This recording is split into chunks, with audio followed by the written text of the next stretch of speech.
What's up guys, welcome to another Qpython tutorial.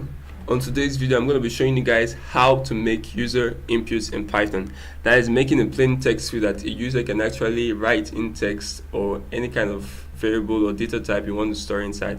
So to make a user input, you just simply use the word inputs. It's as easy as that. Open a parenthesis and close it. And once I've saved my code and I've run my code, notice it gives me a plain text field to write out any text I want to write. So I'm just going to write out hello, and once I click it, notice my code runs and exits quickly. That is because it just tells Python input and simply told Python that your code has finished running, so it can now exit.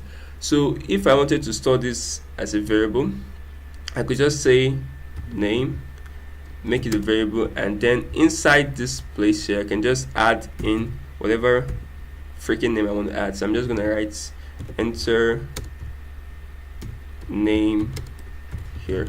So now once I've done that, I can now save my code, and I don't want my code to be exiting immediately it finished running, so I'm just going to put in enter.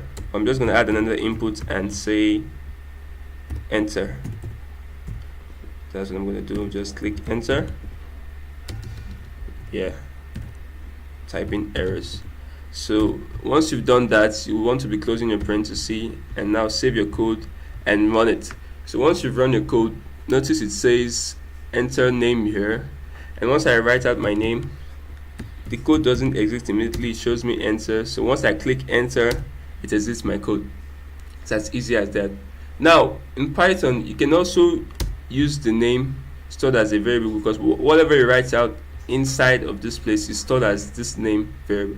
So I could say print, open a parenthesis, name, then add my comma and say is the first person on earth.